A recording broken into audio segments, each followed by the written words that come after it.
ട്രാഫിക്കുമായി ബഹുമാനായ ജനപ്രതിനിധികൾ, മറ്റ് ബഹുമാനപ്പെട്ട ട്രാഫിക് ലിബറേറ്ററി കമ്മിറ്റി,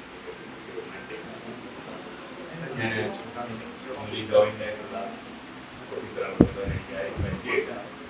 ആദ്യത്തെ മീറ്റിംഗുള്ള എൻ്റെ പേര് ജയകൃഷ്ണൻ. ആദ്യത്തെ മീറ്റിംഗ് ആയതുകൊണ്ട് എനിക്ക് ആരെ തന്നെ പരിചയമില്ല. മീറ്റിംഗിന്റെ സ്ട്രക്ചറും അത്രയ്ക്ക് എനിക്ക് പറ്റില്ല. എങ്കിലും ട്രാഫിക് ഓണം ആഘോഷവുമായി ബന്ധപ്പെട്ട ട്രാഫിക് റെഗുലേറ്ററി കമ്മിറ്റിയാണ് ഇവിടെ കൂടിയിരിക്കുന്നത്. നമുക്ക് കൊട്ടാരക്കരയെ സംബന്ധിച്ച് നമുക്കെല്ലാം അറിയാവുന്ന പോലെ തന്നെ ജില്ലയിൽ തന്നെ ഏറ്റവും ട്രാഫിക്കിനെ സംബന്ധിച്ച് കൺജസ്റ്റഡ് ആയിട്ടുള്ള ഒരു സ്ഥലമാണ് കൊട്ടാരക്കര. മറ്റുള്ള സ്ഥലങ്ങളിലെ കൂട്ടല്ല.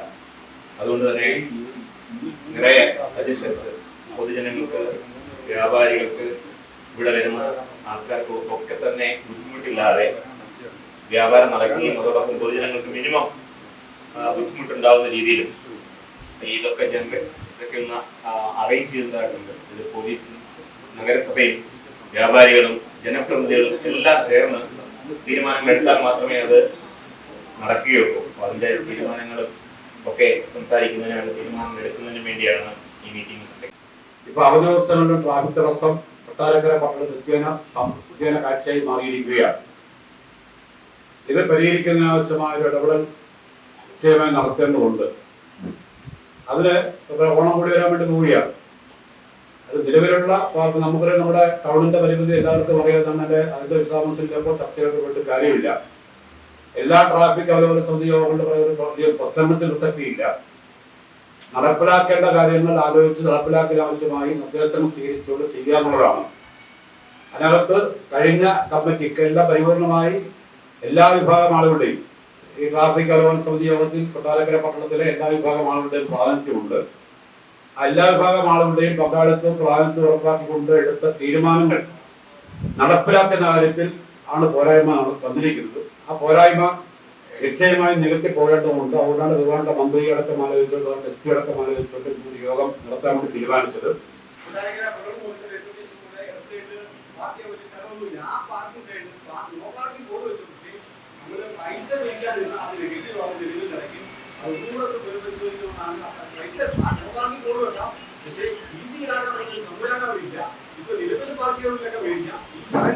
അതിനകത്ത് സന്തോഷോട് കാര്യമിടയ്ക്ക് പറഞ്ഞിട്ട് പറയുകയാണ്, ഈ രവീന്ദ്രനഗറിന്റെ ഇപ്പുറത്ത് പാർക്കിംഗ് ബീച്ചിൽ ഇരിക്കുന്നു, അപ്പുറത്ത് ബീച്ചിലെ ആൾ നടക്കുന്നു. ഓപ്പോസിറ്റ് സൈഡില് മുനിസിപ്പൽ ഓഫീസിൽ അവിടെ ഫണ്ട് ഫുള്ളായിരുന്നു. ഇപ്പൊ അവിടെ ആളെ വണ്ടി കയറുന്നില്ല, റോഡിലാണ് പാർക്ക് ചെയ്യുന്നത്.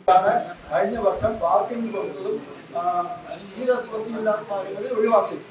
എവിടെയെല്ലാം പാർക്കിംഗ് കൊടുക്കാറുണ്ടെന്ന് നമ്മൾ ഒന്നുകൂടെ പരിശോധിച്ച് പരമാവധി വ്യാപാര സ്ഥാപനങ്ങളിൽ വരുന്നവർക്ക് പാർക്ക് ചെയ്യാനുള്ള സൗകര്യം കൊടുക്കുകയും 15-20 മിനിറ്റ് പാർക്ക് ചെയ്യുന്നതിനുള്ള ഫീസ് കിട്ടുന്നതിനും അതിപ്പോ ഒക്കാതിരിക്കുന്നത് വെച്ച് കഴിഞ്ഞാൽ അനധികൃതമായിട്ട് വണ്ടി വന്ന് പാർക്ക് ചെയ്തേക്കുന്നതുകൊണ്ട് ഞാനൊരു ആക്രോശയെ പോയി ഇവിടെ കടയുടെ ഓഫീസിൽ കാരണമാക്കാൻ ഒക്കുന്നില്ല. അതുകൊണ്ട് ഈ അനധികൃത പാർക്കിങ്ങിനെ ഒഴിവാക്കുകയോ ഒക്കത്തുള്ളൂ. വഴി പോകുന്ന ആളുകൾക്ക് കൊട്ടാരക്കര കടന്നു പോവാന്ന് പറയുന്ന ഒരു ഭീകര സ്വപ്നം ഇത്തരം മനസ്സിലാക്കണം. നേരത്തെ കൊല്ലം ചെങ്കോട്ട റൂട്ടിൽ പോയ ഇത്ര പ്രശ്നമില്ല. ഇപ്പൊ കൊല്ലം ചെങ്കോട്ട അങ്ങ് ഗണപതി ക്ഷേത്രത്തിന്റെ അവിടെ നിന്ന് അല്ലെങ്കിൽ റെയിൽവേ സ്റ്റേഷന്റെ അവിടെ നിന്ന് പലപ്പോഴും ബ്ലോക്ക്. ഇപ്പുറത്ത് ഒരു മണിക്കൂറിന് മേലിലാണ് പലപ്പോഴും ബ്ലോക്ക് ആവുന്നത്. അത് കുറച്ചൊക്കെ നമ്മുടെ ഡിപ്പാർട്ട്മെന്റ് പോലീസ് കുറച്ചൊക്കെ കാര്യങ്ങൾ ചെയ്ത് കഴിഞ്ഞാൽ കുറച്ചുകൂടെ മാറുമായിരിക്കും. അതുകൊണ്ട് മാത്രം മാറത്തില്ല. അരക്ഷിതമായി കൊണ്ട് വണ്ടി പാർക്ക് ചെയ്ത് പോകുന്ന സ്ഥിതിയാണ് പലപ്പോഴും. ഒരു വണ്ടി ഒന്ന് മാറിക്കിടന്നാൽ പലപ്പോഴും വലിയ ബ്ലോക്ക് മാറും. അതുകൊണ്ട് അതിനൊരു കൃത്യത വേണം. ഇവിടെ നല്ലപോലെ പാർക്ക് ചെയ്യാനുള്ള സ്ഥലമുണ്ട്. ഇപ്പോൾ വാസ്തവത്തിൽ KSRTC ബസ് സ്റ്റാൻഡ് വഴി ഇങ്ങോട്ട് നമ്മുടെ ആശുപത്രിയുടെ അവിടെ വരെ അല്ലെങ്കിൽ വരെയൊക്കെ ഒരു വണ്ടിയോ ഒക്കെ പാർക്ക് ചെയ്ത് കഴിഞ്ഞാൽ ചർച്ചൊക്കെ പാർക്ക് ചെയ്താൽ കിട്ടുന്ന സ്ഥലമുള്ള സ്ഥലങ്ങളാണ്. നല്ല രീതിയുണ്ട്. പിന്നെ ഉള്ളതെന്ന് പറഞ്ഞാൽ നമ്മൾ കുറച്ചുകൂടെ ഗാർഡുകളെ നമ്മൾ നേരത്തെ എടുത്തവരെ എടുക്കണം. നേരത്തെ ഒരിക്കൽ എടുത്താണ് 10 വരെ. അവർക്കൊരു റെഗുലേഷൻ കൊടുക്കുക എന്നുള്ളതാണല്ലോ ഈ മേടിക്കുന്ന പാർക്കിംഗ് ഫീസിന്റെ ഉദ്ദേശം, അല്ലേ? ഒരു ഭാഗം അതിന് ഒരു ഭാഗം ഉണ്ടായി കിട്ടുന്നില്ല, അതിനൊരു അവർക്ക് ഒരു ഭാഗം കൊടുക്കുക, അതെല്ലാം നമുക്ക് ചെയ്യാം. പക്ഷെ പോലീസിന്റെ ഭാഗത്തുനിന്നും കുറച്ചുകൂടെ ഒരു സ്ട്രിക്റ്റ് ആയിട്ടുള്ള ഈ ട്രാഫിക് വിജിലൻസ് വേണം. ട്രാഫിക്കിന്റെ കാര്യത്തിനകത്ത് ചില സമയത്ത് ഞാൻ യാത്ര ചെയ്യുന്ന സമയത്ത് തന്നെ വിളിച്ചിട്ടുണ്ട്, ചില സ്ഥലത്തൊക്കെ ഇങ്ങനെയുണ്ട്, അതിനകത്ത് നമ്മൾ ശ്രദ്ധിക്കേണ്ടതുണ്ട് എന്നുള്ള അതൊന്നും ശ്രദ്ധിക്കേണ്ടതുണ്ട്. ഇപ്പൊ പൊതുവെ ട്രാഫിക് സ്റ്റേഷൻ പ്രത്യേകത അല്ലെങ്കിൽ ഇതിനകത്ത് തന്നെ മർക്ക് ചെയ്തിട്ടാണ്. അത് പൊതുവായ പോളിസിയാണ്. കാര്യമാണ് എന്നിട്ട് ആ ഉണ്ടാകുന്ന ആളുകളെ നിലവിലുള്ള പോലീസ് സ്റ്റേഷനിൽ കൊടുത്തേക്കുക. ആ ഉള്ള ആളുകളെ നിലവിലുള്ള സ്ഥലത്തേക്ക് കൊടുത്തേക്കുക. തക്കതായ ഒരു കാര്യം പറഞ്ഞു. അതുകൊണ്ട് ബഹുമാനപ്പെട്ട ട്രാഫിക് സേവകളും പല പ്രാവശ്യം പറഞ്ഞിട്ടുള്ളതാണ്. നമ്മുടെ സത്യയിൽ റോഡ് മീൻസ് നമ്മുടെ സത്യയിൽ റോഡ് അപ്പുറത്തിറങ്ങുന്ന റോഡ് അത് പലപ്പോഴും അവിടെ ബ്ലോക്ക് ചെയ്ത് വണ്ടികൾ ഇട്ടിരിക്കുന്നു. ഞാൻ അതിലൊരു സ്ഥിര യാത്രക്കാരനാണ്. ട്രാഫിക്കിൽ പോയി കഴിഞ്ഞാൽ വേറെ പ്രശ്നമുള്ളത്, ലൈറ്റ് കത്തി അണയുമ്പോൾ ലൈറ്റ് പച്ച കത്തിയിട്ട് മഞ്ഞയിൽ എത്തുമ്പോഴായിരിക്കും ഞാൻ ഇതിൽ ലൈറ്റ് തന്നിരുന്നത്. അത് എറണാകുളത്തിരിക്കുന്ന ഓഫീസർക്കോ അല്ലെങ്കിൽ മറ്റുള്ള ഓഫീസർമാർക്കോ സ്ക്രീനിന് മുമ്പ് ഇരിക്കുന്നവർ ഉടനെ 3000 രൂപ കെട്ടി. ഞായറാഴ്ചയും ബ്ലോക്കാണ്. ആ ബ്ലോക്ക് ഒരു പരിധിവരെ പരിഹരിക്കാൻ പറ്റും. അതേപോലെ തന്നെ ചന്തോക്കിൽ നമ്മുടെ ട്രാൻസ്പോർട്ടേഴ്സ് കൊണ്ടുവരുന്നില്ല. നമ്മുടെ സെൻട്രലാണ് കൊണ്ടെടുത്തത്. അവിടെ നിൽക്കുന്ന ഒരു പഴയ ഒരു ബസ് സ്റ്റാൻഡാണ്, പഴയ കോൺക്രീറ്റ് ബസ് സ്റ്റാൻഡാണ്. അത് ഇടിച്ച് പൊളിച്ചിട്ട് ഒതുക്കി കെട്ടിയാൽ ഒരു 2-3 മീറ്ററോട് ഒപ്പത്തോട്ട് കയറ്റി ബസ് നിർത്താൻ പറ്റും. ട്രാഫിക് ഒരു പരിധിവരെ പരിഹരിക്കാൻ പറ്റുന്നതാണ് എൻ്റെ വിശ്വാസം. ഇതൊരു ഇതാണ്, ഒരു റിക്വസ്റ്റാണ്. ഇങ്ങനെ നമ്മുടെ ആ ട്രാഫിക് നമ്മുടെ ദേവസ്വം ബോർഡിൻ്റെ ഇപ്പോൾ മണ്ഡലകാലം വരുവാണ്. ദേവസ്വം ബോർഡിൻ്റെ സ്ഥലം നമുക്ക് കിട്ടിയാൽ ഏറ്റവും കൂടുതൽ പരിഹരിക്കാൻ പറ്റുന്ന ഒരു വലിയ വണ്ടികളും നമ്മുടെ തമിഴ്നാട് ആന്ധ്ര എന്നുള്ള വണ്ടികളെല്ലാം വരുന്നൊരു ആ ഒരു സ്ഥലം ദേവസ്വം ബോർഡിൻ്റെ ആ സ്ഥലം കിട്ടിയാൽ പങ്ക് ഇടപെട്ട് എത്തിക്കാൻ ഒരു പരിധിവരെ നമ്മുടെ ട്രാഫിക്കിന്റെ ഒരു പ്രശ്നം പരിഹരിക്കാൻ പറ്റുന്നതാണ് എൻ്റെ വിശ്വാസം.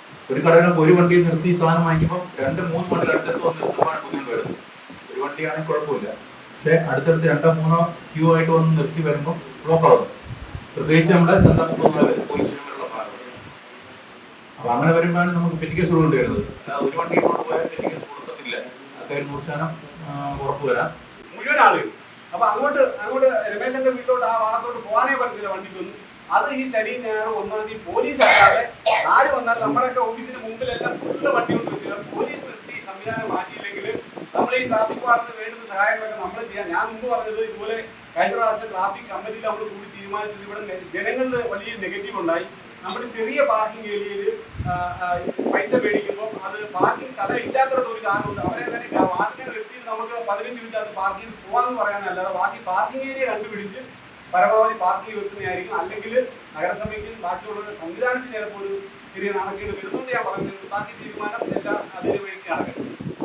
ആളുകൾ ഇപ്പോഴത്തെ ഒരു ഇത് കഴിഞ്ഞാൽ സോഷ്യൽ മീഡിയയിലെങ്കിലും ഇങ്ങനെയാണ് പാർക്കിംഗ് സംബന്ധിച്ചുള്ള തീരുമാനം കിട്ടാൻ കുറച്ചുപേരെങ്കിലും കാണും. നമ്മുടെ മീഡിയ പത്രക്കാരെല്ലാം ഉണ്ട്, പക്ഷെ പത്രത്തിൽ ഇതെല്ലാം അടിച്ചെടുക്കാനായിട്ട് ഇത്ര സ്ഥലം എടുക്കാൻ പറ്റത്തില്ലായിരിക്കും. പക്ഷെ പൊതുവിൽ ഈ ട്രാഫിക് ഓടക്കൂടി വരുമ്പോഴത്തേക്ക് നമ്മുടെ കയ്യിൽ നിൽക്കില്ല.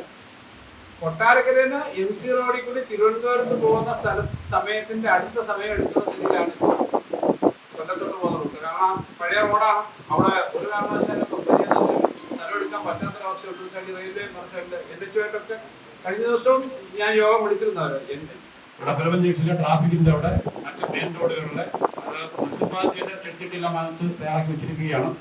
ഈ മാസം സെപ്റ്റംബർ മാസം അല്ലെങ്കിൽ ഓഗസ്റ്റ് മാസം 15-ാം തീയതി ശേഷം അതിന്റെ പ്രവർത്തനം ആരംഭിക്കപ്പെടുകയാണ്. കൊട്ടാരക്കര മണ്ഡലത്തിലെ എല്ലാ പഞ്ചായത്തിലും മുനിസിപ്പാലിറ്റി അടക്കം താഴെ വരെ ചെയ്യുന്ന കാര്യങ്ങൾ സംബന്ധിച്ച് ആലോചിക്കുന്ന ഒരു ശില്പശാലയാണ് വെച്ചേക്കുന്നത്. അടക്കം ഉണ്ട് ഇവിടെ. ആദ്യം ഇന്ന് വെക്കണമെന്നാണ് ആലോചിച്ചിരുന്നത്. അപ്പോഴാണ് വയനാട് ദിവസം ഉണ്ടായത്. അതുകൊണ്ടാണ് നമ്മൾ മാറ്റിവെച്ചത്. അത് 12-ാം തീയതി ഉണ്ട്. 12-ാം തീയതി വരുമ്പോൾ ഈ പറഞ്ഞ കാര്യങ്ങൾ, അല്ലാതെ ട്രാഫിക് റോഡിന്റെ ആയിട്ട് പോലും പൊതു കാര്യങ്ങൾ ആകെ നമുക്ക് എന്തൊക്കെ ചെയ്യാൻ എല്ലാവരും അവിടെ ജൂബിലി മന്ദിരത്തിലാണ് നടക്കുന്നത്. എല്ലാവരും അവിടെ പങ്കെടുക്കണമെന്നുകൂടി അഭ്യർത്ഥിക്കുകയാണ്.